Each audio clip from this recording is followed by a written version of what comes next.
So now we are going to talk about medieval literature. Medieval age is what? Your middle age. During the beginning of medieval age in North India, the language of literature was Sanskrit, okay. So main language of literature was Sanskrit. So the great work were composed during this time were also in Sanskrit. So all the poems, all the stories, everything was written in Sanskrit. In this age, two great works were written in Kashmir. Two very famous and important works were written, and that too in Sanskrit. The first was Somdev's Katha Sarit Sagar and the second was Kalhana's Raj Tarangini. They are the first historical books of India, okay, and these two books are very important. You have to learn the names of these two books, okay. Another famous work of this time was Geet Govind by Jaydev, which is one of the finest poems in Sanskrit literature.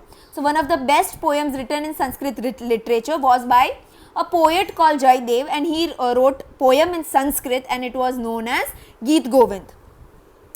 As we have said before, this was the period when Upper Brahma language had started developing into modern Indian language. What is Upper Brahmas? Means the language of the North Indian people. Mainly sort of development of Hindi had started developing at this point of time, okay, and that is your modern Indian languages were developing. What are your modern Indian languages? Your Hindi, your Gujarati, your Marathi, all these are modern Indian languages. So this was the time when these modern Indian languages were coming up, okay. One of the earliest work in an early form of Hindi as Prithviraj Raso by Chand Bardai, okay. So this is very important.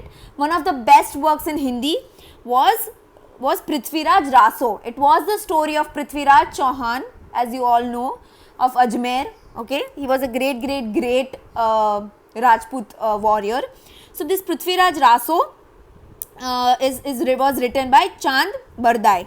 The work that marks the beginning of Hindi literature deals with the heroic deeds of Prithviraj Chauhan. So this is the best works in Hindi, and it is from this book that Hindi literature started developing, okay, and it talks about the heroic deeds એટલે જે bravery નું કામ કર્યું હતું પૃથ્વીરાજ ચૌહાણે, how great he was, all these things the Prithviraj Raso talks about. In this time, Sanskrit literature made a great stride in South India. So what happened? By this time, modern Hindi language started developing, your Gujarati started developing, your Marathi started developing. So what happened is that the language of Sanskrit got pushed down into South India. For some time, Jainism influenced Kannada literature. For so lot of time, the works of Jainism, it was influenced by Kannada literature. Okay, lot of your Tamil, Telugu, Malayalam, Kannada, all these languages have lot of Sanskrit words. The poet Pampa composed Adipuran and Vikram Arjun Vijayant.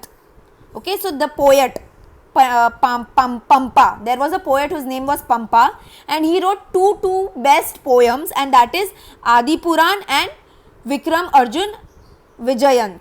The poet Puna wrote Shantipuram, describing the life of the 16th Jain Tirthankar. So there was another poet whose name was Puna, and his poem was Shantipuram, and this poem talks about the 16th Jain Tirthankar. Okay, so any life na barama, who was a Tirthankar? Tirthankar is the spiritual leader of Jains. Okay, so this poet spoke about the life of the 16th Jain Tirthankar. Tirthankar is your spiritual guru. So he wrote on the 16th spiritual guru of the Jains. The poet Rana composed two books, namely Ajit Nath Puram and Gada Yudh. So there was another poet whose name was Rana, and he wrote two books, that is Ajit Nath Puram and Gada Yudh. The poets, namely Pampa, Puna, Rana, are known as the trio of early Kannada literature. So in South India, Kannada literature mainly developed because of these three poets. Trio etle tron. These three poets, which are Pampa, Puna and Rana. Poet Kamba composed Ramayana in Tamil language. Apart from this, other famous literature works were also written in Tamil language. So in Tamil language, there was a poet whose name was Kamban, and he wrote the whole Ramayana in he wrote the whole poem in Tamil language. Okay, and it was written in the poem form.